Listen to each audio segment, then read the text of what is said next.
C'est encore avec une très grande joie d'entrer dans votre foyer pour aujourd'hui. C'est l'ambassadeur de Yahushua, Elia, qui entre dans votre foyer concernant le Dieu d'Abraham. Est-ce qu'il est vraiment avec le Coran des musulmans ou bien avec le Sefer Torah juif? C'est ce que nous allons voir car nous irons au ciel des cieux chez le Dieu d'Abraham, celui qui a créé tous ces univers. Et si on veut voir le Créateur, et si vous voulez être sauvé, je vous ai toujours enseigné qu'il faut toujours chercher la vérité, écouter la vérité, et que personne ne se trompe plus par elle-même. Il y a déjà beaucoup de tromperies pour vous tous. Je suis l'ambassadeur de Yahushua, Elia, qui entre dans votre foyer pour aujourd'hui, dans le cadre de l'enseignement numéro 3 que nous allons suivre ensemble en ce moment pour aujourd'hui. Tout de suite, nous allons regarder dans ce cas où se trouve vraiment la vérité concernant ce Dieu d'Abraham, car il y a deux livres que nous voyons en ce moment. Et ces deux livres disent chacun et parlent chacun du Dieu d'Abraham, notamment le Sefer Torah juif qui est déjà très ancien et le livre du Coran qui est plus récent. Chacun de ces livres parle de ce Dieu. Et la question qui se pose, lequel de ces deux livres doit-on suivre? Car ils ont chacun leur version. Et bien évidemment, nous devons regarder et confirmer. Voilà la mission de Elia. C'est pourquoi il a été envoyé. Celui qui s'est déjà apparu auparavant concernant la vérité du Père Yahva, qu'on doit faire connaître. Quel chemin vous devez suivre? Car il y a deux versions de paroles maintenant qui parlent chacune du Dieu d'Abraham. C'est pourquoi on doit se trouver vers qui ce Dieu d'Abraham est vraiment allé. Premièrement, lequel dit la vérité? Où trouve-t-on la vérité? Et nous devons toujours regarder à partir de la Sainte Écriture et à partir des réalités. D'après la réalité, dans le livre juif qui a raconté l'histoire d'Abraham, c'était depuis moins 2000. Voilà le Sefer Torah. Et si le livre juif qui existait déjà vers moins 2000 et qui a été rajouté par Moshe vers moins 1500, et puisque les dates sont déjà très anciennes, et c'est difficile de donner une précision, mais on parle juste aux environs. On a dit que c'était vers 1800 que Abraham existait et Moshe en moins 1300. Et bien évidemment, donc, d'après ce livre, ils existaient déjà à l'époque ancienne. Et puisqu'ils existaient à l'époque ancienne, donc il n'y a pas de personne qui est plus ancien qu'eux. Ils sont les plus anciens. Donc, le livre juif qui est le plus ancien veut dire que la vérité se trouve dans les anciens. Et qui d'entre vous peuvent dire que ce n'est pas vrai ce qu'on dit, alors que ça existait déjà depuis longtemps? C'est pourquoi j'ai dit dans le deuxième enseignement que je vous ai déjà enseigné, en disant que les gens ont profité sans raison la colère du Père Yahva envers les Israéliens. Et lorsque le Père Yahva n'était plus avec les Israéliens, les gens profitaient de changer son nom. C'est-à-dire que tous les humains ont rendu en colère ce Père Yahva. Et bien évidemment, ce Père Yahva a déjà précisé que on ne donne pas ma gloire aux autres et on ne souille pas mon nom. Il n'acceptera jamais cette situation. Et c'est pourquoi Elia est venu pour confirmer cette parole, pour faire connaître cette parole, en disant que le Père Yahva n'acceptera jamais cette situation. Quoi que vous fassiez, quoi que vous disiez, le Père Yahva n'acceptera jamais cette image. C'est à cause de cette image qu'il a anéanti les Israéliens. Et si ce blasphème de son nom et revient toujours. Et ça ne va plus être une grande punition, mais ça va être de l'anéantissement pour ceux qui l'ont blasphémé, car il a déjà exprimé la parole comme quoi on ne suit pas mon nom et on ne donne point ma gloire aux autres.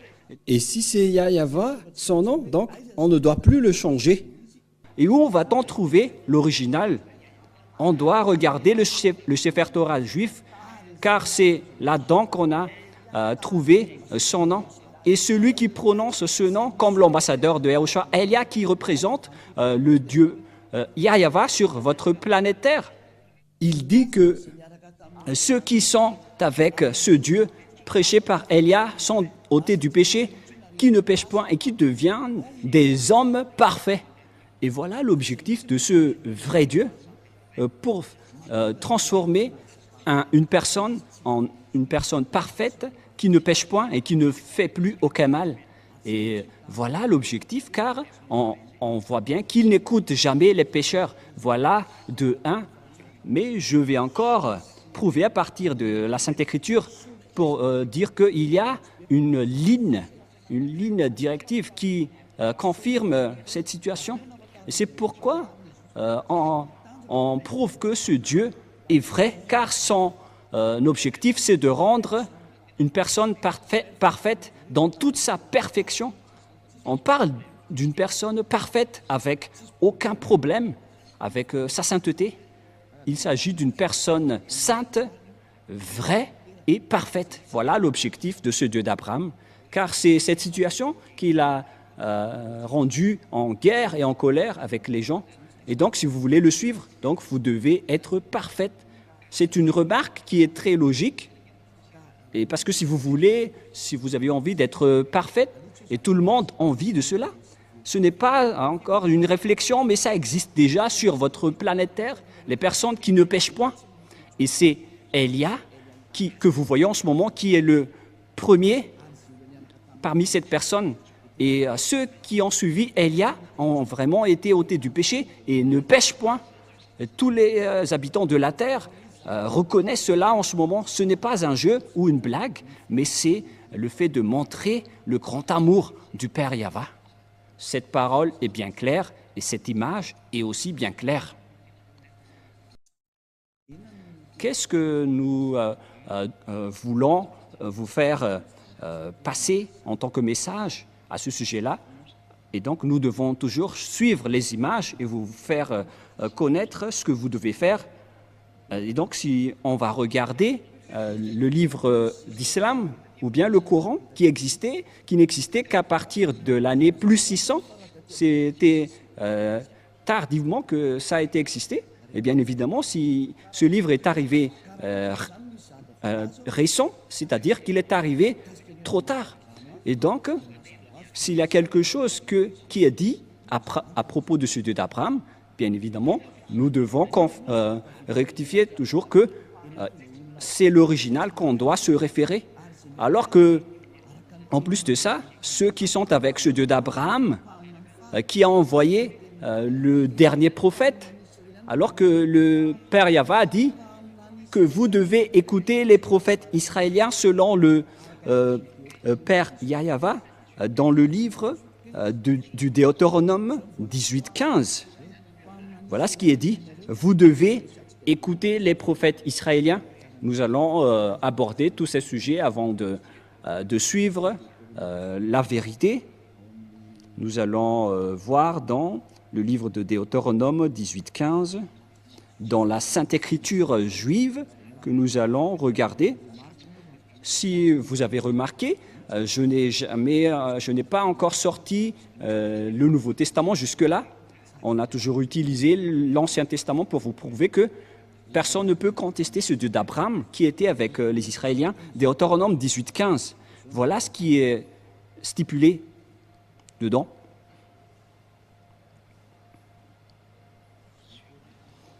Chapitre 18, Deutéronome 18:15. Tu susciteras du milieu de toi, d'entre tes frères, un prophète comme moi, que ton Dieu Yahva te suscitera. Vous l'écouterez Ici, donc, la parole du Père Yahva dans le Sefer Torah juif qui existait vers l'année moins 2000 ou vers moins 1500 précise bien que un prophète venant de toi, d'entre tes frères, que ton Dieu Yahva te suscitera. Qui sont donc ces frères qui sont comme moi? C'est bien évident car il s'agit des lois juives qui sont réservées aux Israéliens.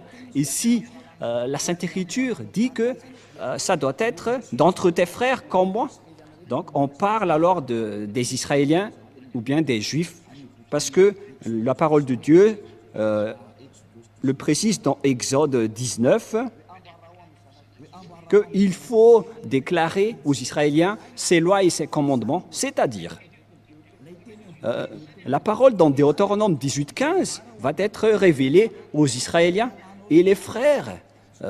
Quand on veut parler ici, ce sont les Israéliens, car c'était eux qui étaient dans le désert à cette époque-là, et puisqu'ils étaient dans le désert, donc c'était entre eux que la direction était menée, et c'était donc ces prophètes israéliens qui ont été choisis parmi les Israéliens pour être des prophètes, pour les guider, pour guider les Israéliens. C'est dans Exode 19, 3 jusqu'à 5, voilà la loi. Exode 19, 3 jusqu'à 5.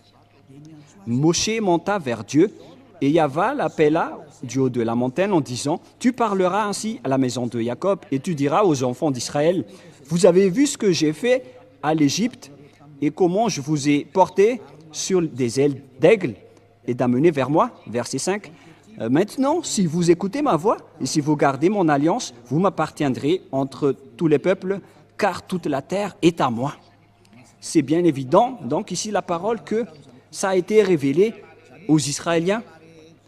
Et les frères qu'on a parlé dans Deutéronome 18:15, concernant les commandements de Yahva, c'était réservé aux Israéliens.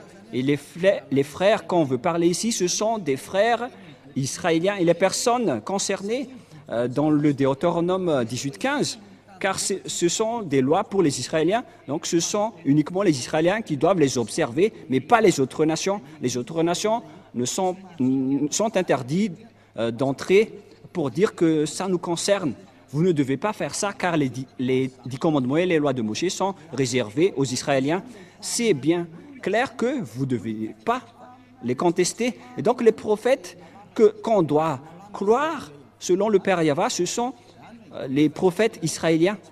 Et donc les non-israéliens sont interdits, ils sont directement exclus, ils sont clairement exclus. C'est pourquoi je vous ai dit que certains ont profité de la colère du Père Yahva envers les Israéliens.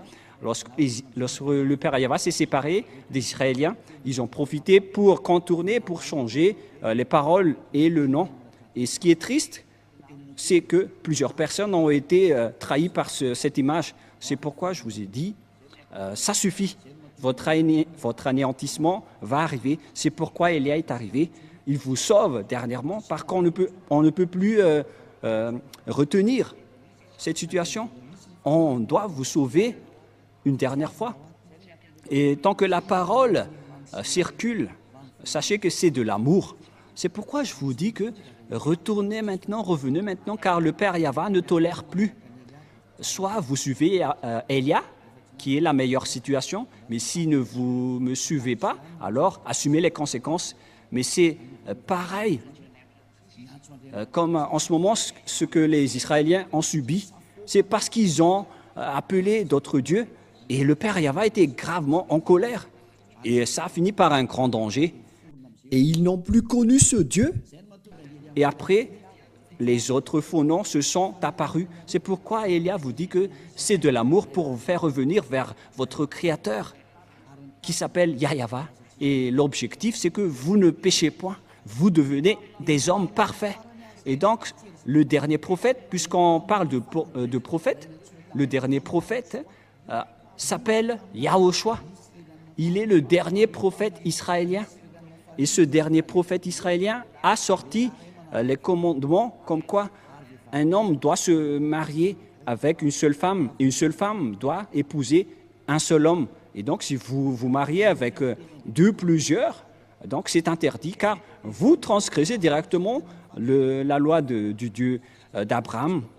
Car c'est ce que les prophètes israéliens ont dit, le dernier prophète israélien. Mais nous allons faire par étapes les paroles. Et où alors on peut trouver cette parole? Mais d'abord, c'est évident donc, après cette parole, que si ce n'est pas des prophètes israéliens, donc ce n'est pas du tout correct. Vous êtes en train de transgresser le livre de Moshe. Qui que ce soit croit en Moshe, sachez que c'est le Dieu d'Abraham, qui est également le Dieu de Moshe. Et vous ne devez pas du tout contester. Et surtout, si les gens qui chantent avec ce Dieu sont ôtés du péché et deviennent des hommes parfaits. Et comment vous allez encore contester cette parole? Il existe déjà des hommes parfaits sur cette planète Terre. Et pourquoi vous allez encore contester cela? Mais en fait, c'est de vous qu'on doit se méfier. Si vous allez encore oser contester cette bonté, si vous cherchez le meilleur, voici le meilleur. Alors, réfléchissez bien. Mais moi, je vous raisonne toujours que si Élia revient, c'est que vous devez vous souvenir de l'histoire de Élia. Même vous aussi, je vous incite à faire vos recherches concernant le sujet de Élia. Mais il est là pour faire revenir les gens, pour se retourner vers le Père Yahva. Voilà ma mission. Je ne fais que répéter ma mission ancienne pour montrer son amour. C'est ce monde entier qu'on veut faire revenir pour vous faire retourner auprès du Père Yahva. Et vous êtes concernés. Ce Dieu n'écoute pas les pécheurs, car les pécheurs vont être jetés en enfer. Si vous êtes des voleurs, des escrocs, des adultères, des alcooliques, des fumeurs, etc., vous allez finir en enfer. Voilà la réalité. Ce Dieu d'Abraham ne veut pas être avec les pécheurs. C'est impossible. Quoi que vous disiez, c'est impossible. Ça n'existe pas. Et vous ne devez pas le forcer il doit être avec vous. Non, on ne doit pas le forcer. C'est vous qui êtes forcés de le suivre et de suivre ses paroles. Nous avons vu que les plus anciens, c'est le livre juif, et les personnes qui sont avec ce Dieu ne pêchent point. Nous avons toutes rempli les conditions. Donc, bien évidemment, le nom du vrai Dieu, c'est avec le Dieu qui rend les gens non pécheurs. Et le résultat, c'est que les gens deviennent des hommes parfaits. Et pourquoi vous allez encore rentrer en guerre avec ce Dieu? C'est interdit de contester ni de ce Dieu, ni de rentrer en guerre avec lui. Alors réfléchissez et acceptez d'être sauvés. Et Élia se tourne vers tous les humains. Acceptez d'être sauvés. Suivez Élia maintenant pour aller au ciel des cieux, chez le Père Yahva. Deuxièmement, ce Père Yahva a précisé avec Abraham que c'est avec ta descendance que je vais bénir le monde entier et toutes les nations. Voilà la deuxième image, la prochaine image. Les humains vont être bénis à partir de la descendance d'Abraham. Où va se passer cette bénédiction? C'est avec quelle descendance? Et on doit toujours se référer au Sefer Torah qui est le plus ancien. On ne doit pas se référer au livre récent, car c'est évident que on a déjà vu l'original et il y a déjà l'ôtement du péché. Et donc c'est logique qu'on doit toujours se référer à l'original. Ce serait une grosse erreur de votre part si vous allez encore choisir le non original après avoir déjà vu l'original. Mais ça, c'est à cause de votre arrogance. Mais où est-ce que ça va vous mener? Qui va bénéficier de cela? Mais personne. Donc il faut se retourner vers le vrai salut. C'est ça qu'il faut toujours regarder. Et la fin des temps est déjà en cours en ce moment avec l'accomplissement de toutes les paroles du Père Yahva, avec la guerre en Russie et en Ukraine, la guerre nucléaire qui est déjà très proche. C'est la preuve que la fin est déjà là. Alors que soyez conscients, revenez dans la vérité, ne courez plus vers votre perdition car le temps est vraiment très proche. Nous allons voir l'image selon le livre de la Genèse, chapitre 22. Nous allons voir cette parole.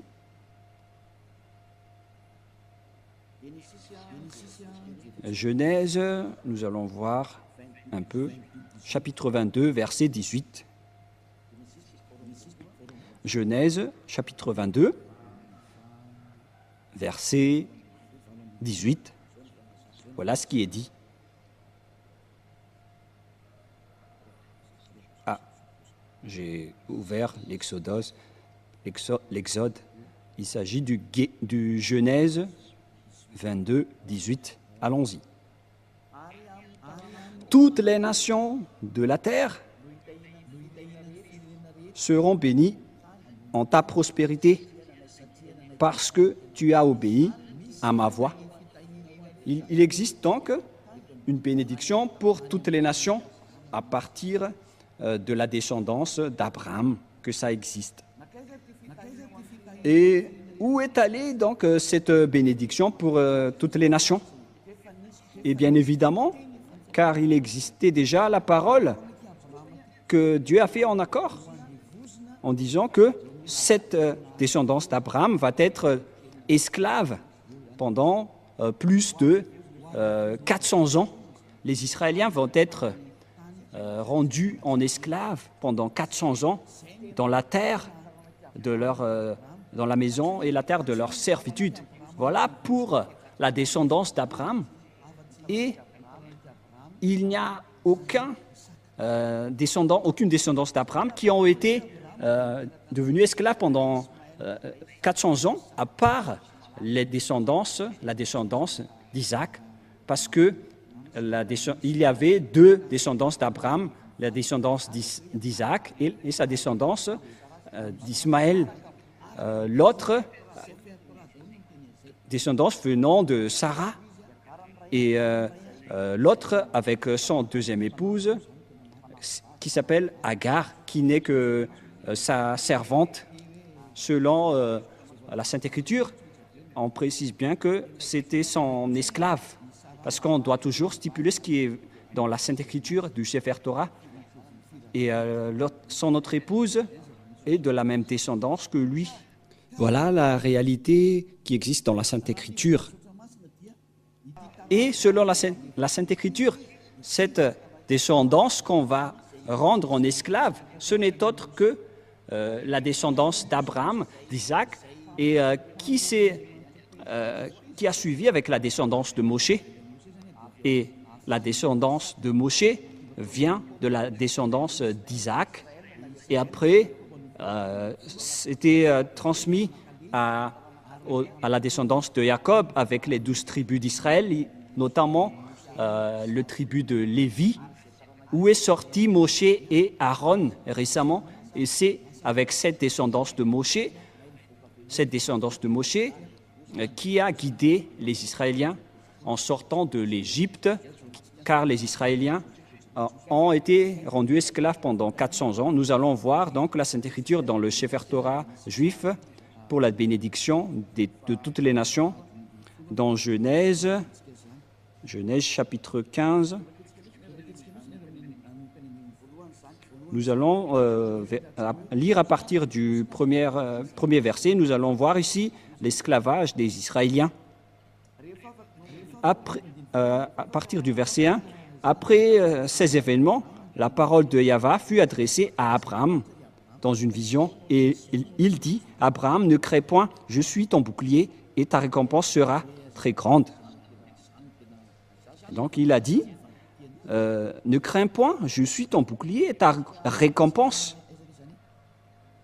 Et nous allons lire, où déjà? Verset 7. Yahva lui dit encore, je suis Yahva qui t'a fait sortir d'Ur en Chaldée pour te donner en possession ce pays. Et ce territoire, c'était le territoire d'Israël actuellement. Abraham répondit, Yahva, mon Seigneur, à quoi connaîtrais-je que je le posséderai? Il y avait quelque chose qu'il a fait qu'on ne va pas détailler. Mais tout de suite dans le verset 13. Et Yahva dit à Abraham, sache que tes descendants seront étrangers dans un pays qui ne serait point à eux, et ils y seront asservis, et on les opprimera pendant 400 ans. Voilà. Mais je jugerai la nation à laquelle ils seront asservis, et ils sortiront ensuite avec de grandes richesses. Voilà. Donc la parole stipule bien ici que le Dieu Yahva a dit à Abraham que ta descendance sera asservie, seront devenus esclaves. On parle ici des Israéliens qui étaient esclaves en Égypte durant 400 ans, selon cette parole. Où se trouve donc cette terre? Et on a précisé que cette terre n'est autre que Israël actuellement, verset 18. Et c'est la raison de la guerre entre les Palestiniens et les Israéliens, d'où la guerre en Moyen-Orient jusqu'à aujourd'hui. Genèse 15, 18, 19 jusqu'au 21. En ce jour-là, Yahva fit l'alliance avec Abraham et dit « Je donne ce pays à ta prospérité depuis le fleuve d'Égypte jusqu'au grand fleuve, au fleuve d'Éphrate, les pays de Kénésiens, les Kénésiens, des Cadmoniens, les Hésiens, les Périsiens, des Raphiens, des Amoriens, des Cananéens, jusqu'aux Jibousiens. » Donc la parole de Dieu dit ici que cette terre est pour la descendance d'Abraham. Et la descendance d'Abraham, ici, ce sont ceux qui ont été asservis et rendus esclaves pendant 400 ans. Et ceux qui ont accompli cette parole, excusez-moi, c'était Moshe et les Israéliens. Car Moshe les a fait sortir d'Égypte selon l'histoire dans le Sefer Torah juif. C'est-à-dire que toutes les paroles du Père Yahva sont accomplies, que le maître de la terre du Cananéen, c'était la descendance d'Abraham, c'est-à-dire la descendance de Moshe. Et les Israéliens qui sont dans le territoire d'Israël aujourd'hui, ce sont bien les Israéliens, mais ce territoire est toujours en conflit. La parole de Dieu a été accomplie comme quoi Israélien va être un lourd fardeau pour le monde. Et toutes les paroles de Dieu sont accomplies jusqu'à maintenant, car les Israéliens ne sont jamais stables jusqu'à aujourd'hui. Ce n'est pas seulement actuellement, mais c'était depuis longtemps, à cause de toutes les paroles du Père Yahva. Vous voyez que personne ne peut échapper aux paroles du Père Yahva. Toutes ces paroles sont accomplies, notamment ces paroles dans le Sefer Torah juif. Il a dit « Je vais vous faire de ce pays un lourd fardeau pour vous ». Nous allons voir dans Zacharie 12. C'est un prophète israélien que les Israéliens va être un lourd fardeau, une pierre pesante pour toutes les nations qui vont les soutenir. Nous allons voir, en petite parenthèse, cette parole dans Zacharie 12, à partir du verset 1. Nous allons lire cette parole de la prophétie du Père Yahva aux Israéliens. Ainsi, Yahva parle, qui a étendu les cieux et fondé la terre, et qui a formé l'esprit de l'homme au-dedans de lui. Voici, je ferai de Jérusalem une coupe d'étourdissement pour tous les peuples d'alentour. On parle ici d'une coupe, car une coupe veut dire une coupe dangereuse et qui rend une personne étourdie ou ivre. Et aussi pour Juda, dans le siège de Jérusalem, c'est-à-dire que toutes les tribus d'Israéliens ont été frappées jusqu'aux tribus de Juda. Verset 3, en ce jour-là, je ferai de Jérusalem une pierre pesante pour tous les peuples. Tous ceux qui la soulèveront seront meurtris, et toutes les nations de la terre s'assembleront pour contre elle. C'est un danger pour les Israéliens. Suite à cette parole des Israéliens, il va donc ne pas du tout jouer avec les Israéliens. C'est pire qui vont arriver aux Israéliens. Et donc, pour vous conscientiser, les Israéliens, il faut que vous reveniez, car vous ne connaissez plus le nom de ce Dieu. Parce que, puisque les noms ont changé, le nom de ce Dieu, le Père Yahva doit envoyer son envoyé du ciel des cieux pour faire revenir tout le monde entier. Parce que maintenant, c'est tout le monde entier qui est concerné, mais non plus uniquement les Israéliens. Donc, vous qui me voyez aujourd'hui, revenez tous. Et donc, nous voyons actuellement que tous les pays aux alentours d'Israël, dans le Moyen-Orient, on voit bien que Israël est devenu un problème. Une pierre pesante pour tous les peuples.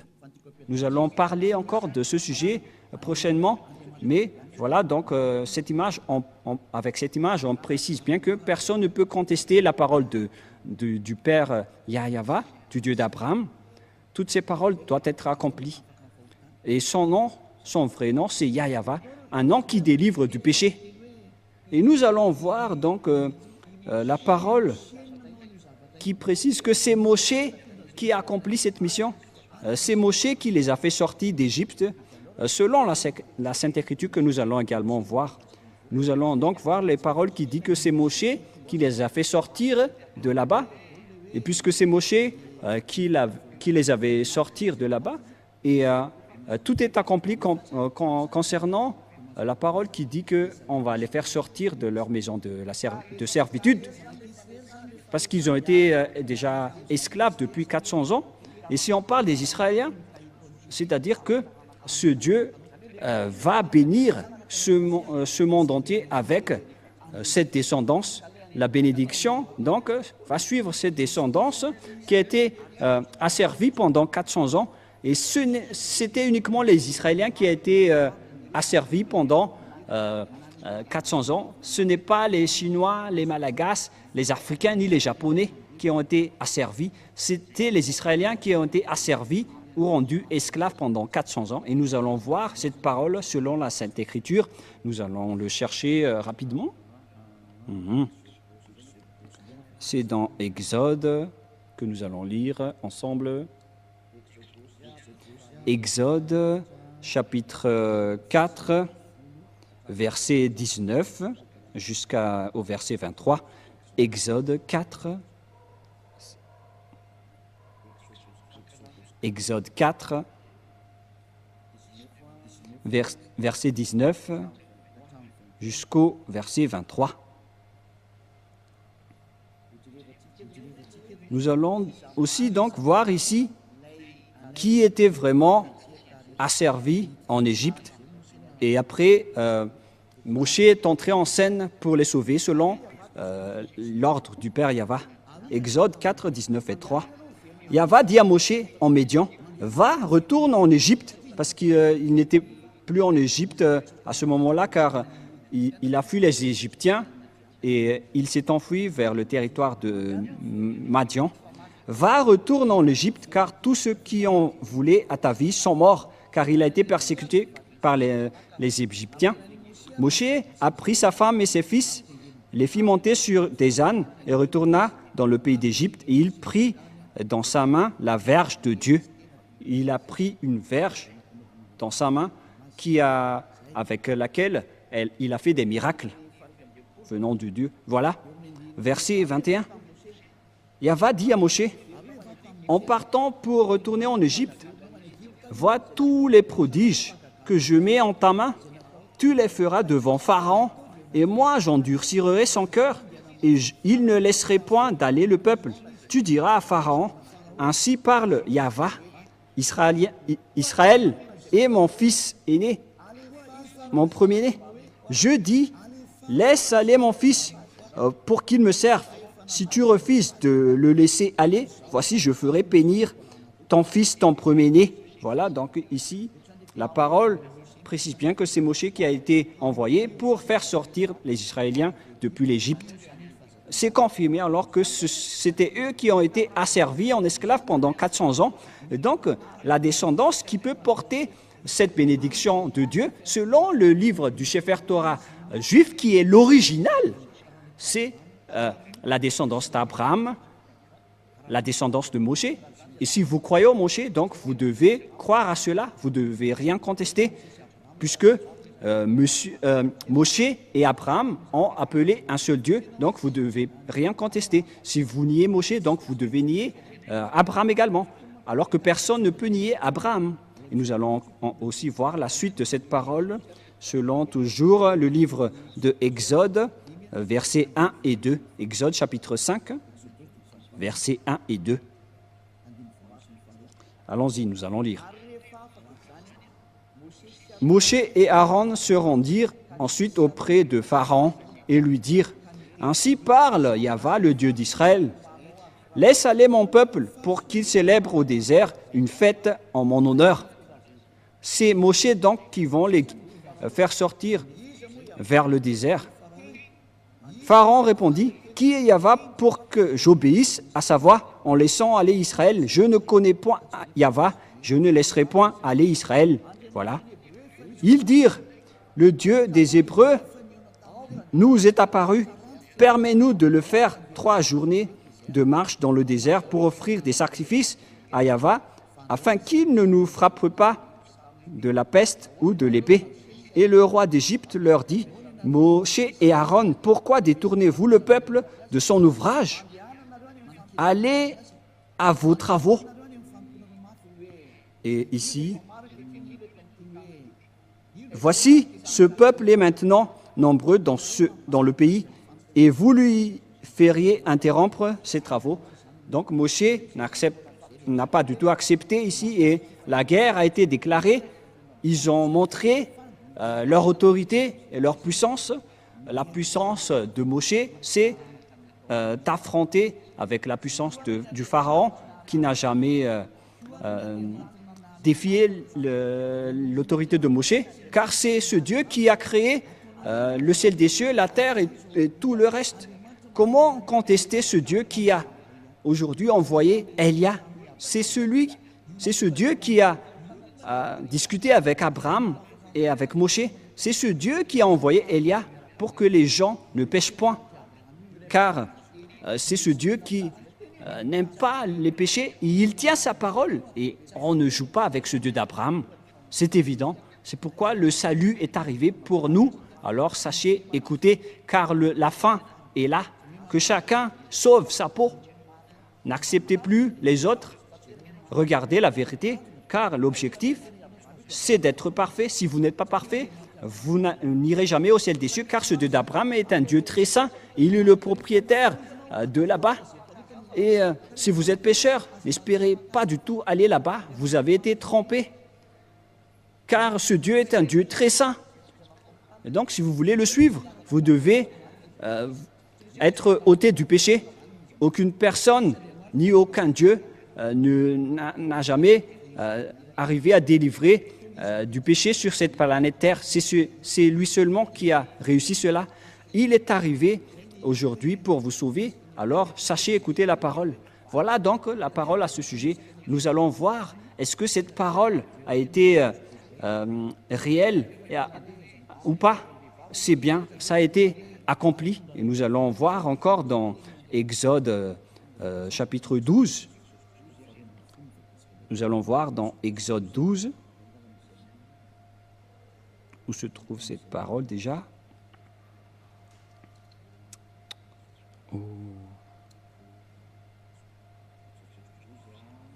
Exode 12, à partir de quel verset déjà? Nous allons voir.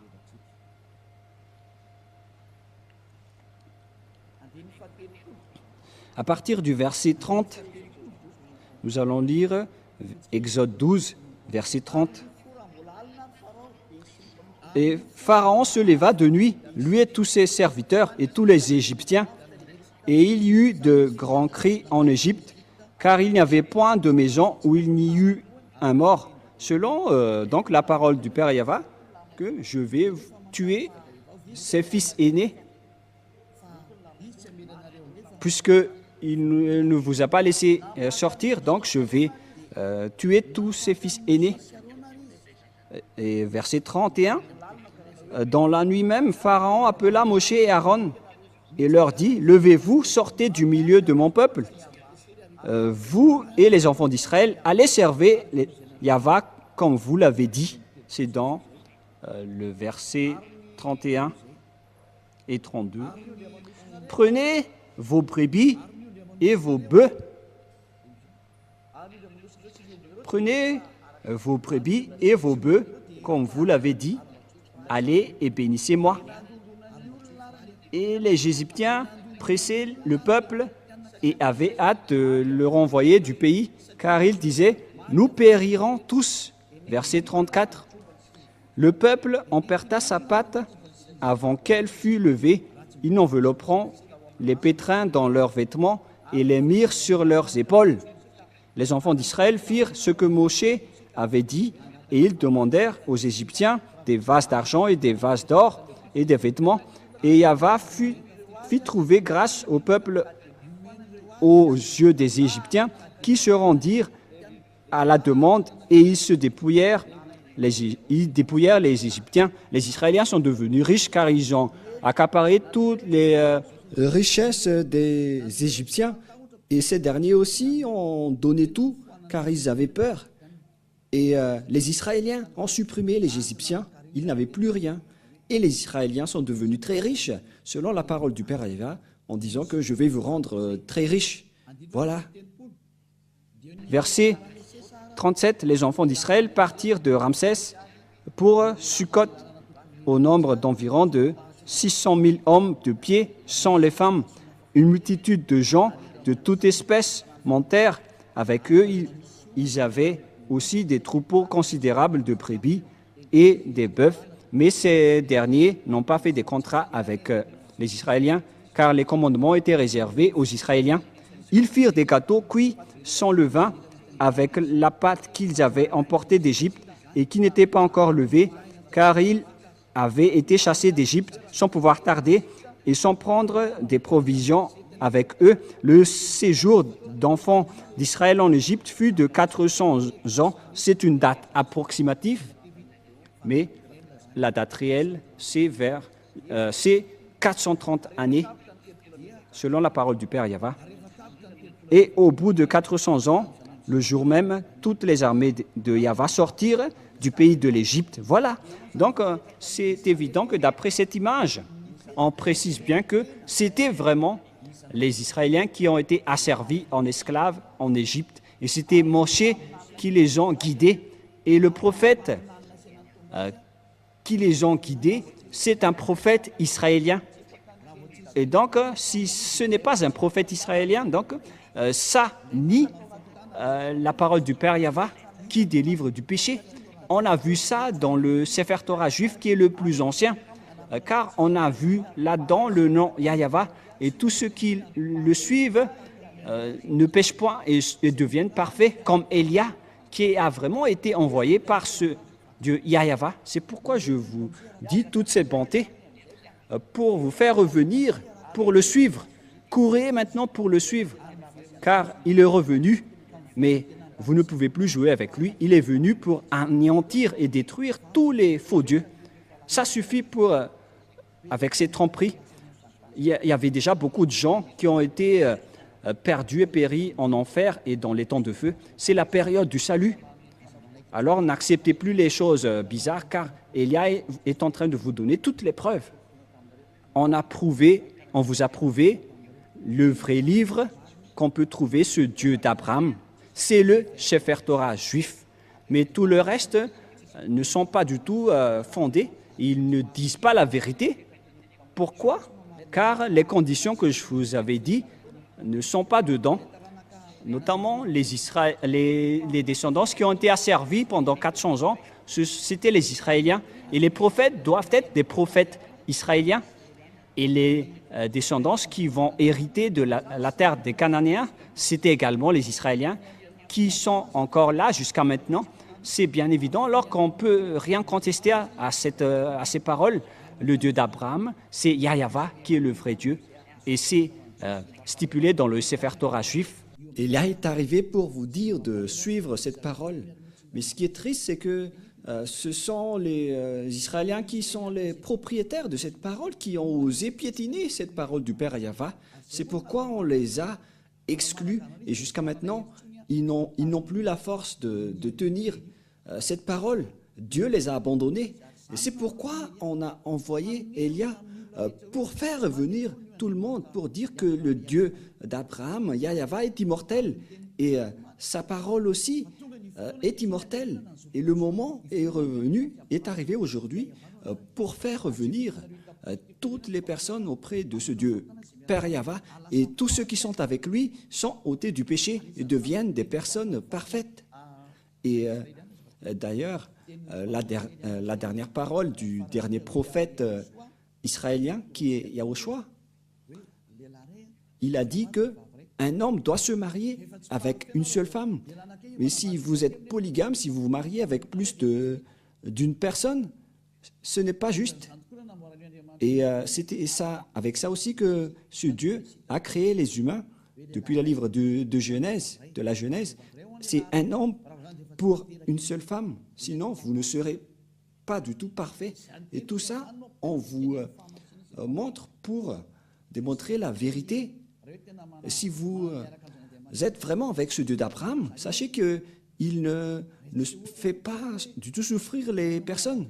Par exemple, pour vous les polygames, vous ne pensez pas que l'autre femme ne va pas être triste, mais ce n'est pas du tout juste. C'est pourquoi un homme doit être marié avec une seule femme et l'amour doit être équitable avec ce Dieu d'Abraham. Il ne fait pas de favoritisme. Ce n'est pas que vous allez juste penser à vous-même et vous ne pensez pas aux autres. Voilà, être avec ce Dieu d'Abraham. Par exemple, pour vous les adultères, mais vous n'avez pas honte de pratiquer l'adultère?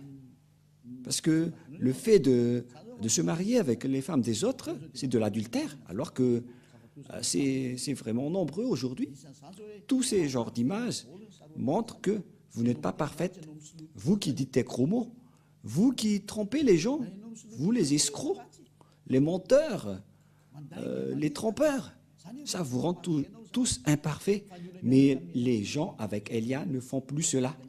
Ils sont devenus parfaits. C'est pourquoi cette révélation, si on veut vous sauver, c'est pour que vous soyez parfaits. Mais qui peut détester cela? Mais c'est ça qui est avec Élia. Vous devenez parfait. Et en fait, c'est déjà réel. Ce n'est pas qu'on est en train de vous le montrer, mais tout le monde vit cela. Et cette image est vraiment merveilleuse. Et c'est pour ça qu'on vous incite tous. Et nous allons encore voir pour la prochaine fois, pour la suite de l'enseignement, que nous allons encore voir, pour vous prouver et pour vous demander de revenir vers le vrai Dieu, le Dieu d'Abraham, qui s'appelle Yahweh. Et il faut écouter la parole des prophètes israéliens, sinon vous ne serez jamais dans la ligne de la vérité. Vous ne serez jamais là-bas. Vous serez toujours hors sujet. Alors, le rôle de Élia, c'est de vous faire revenir pour que tout le monde entier soit sauvé, car les anéantisseurs sont déjà en cours. Ils travaillent déjà. Ils sont en train de détruire. C'est pourquoi on vous appelle tous, car vous ne pouvez pas contrer cette chose. Ils sont déjà là. Ils attendent juste l'ordre de Élia, alors que leurs travaux sont également déjà aussi en cours. Alors que chacun réfléchisse, c'est l'heure du salut. Élia sauve tout le monde avant votre anéantissement. Et si vous allez dire, comment est-ce possible? On verra avec l'histoire. Parce que toutes les paroles sont accomplies. Suivez l'histoire des Ukrainiens et des Russes. Je vous ai déjà appris que 2/3 de la population mondiale vont mourir et on verra la suite. Mais voilà, pour aujourd'hui, et la parole est claire. Si vous voulez être avec le Dieu d'Abraham, le vrai Dieu, son nom c'est Yahweh.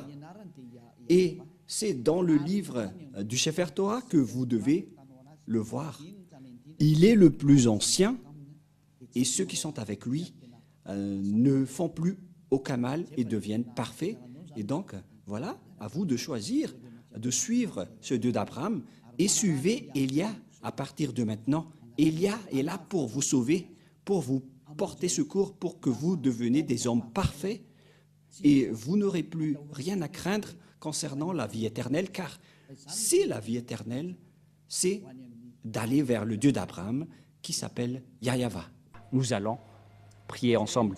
Merci beaucoup, Père Yahweh, car c'est toi qui m'as envoyé et j'ai accompli tous tes travaux et je vais encore continuer pour que cette parole soit le salut pour le monde entier, pour vraiment les porter secours, pour qu'ils deviennent des hommes parfaits, car c'est la raison pour laquelle tu les as sauvés. C'est pourquoi tu as donné ta parole à Abraham pour que sa descendance va être la bénédiction pour toutes les nations, pour sauver tout le monde. Merci beaucoup, Père Yahweh, car ta parole est déjà en cours pour le salut, pour la délivrance, pour la libération des gens, pour qu'ils soient des hommes, des citoyens qui sont heureux, qui ont le bonheur quand ils sont avec toi. Qui n'envie pas cette situation?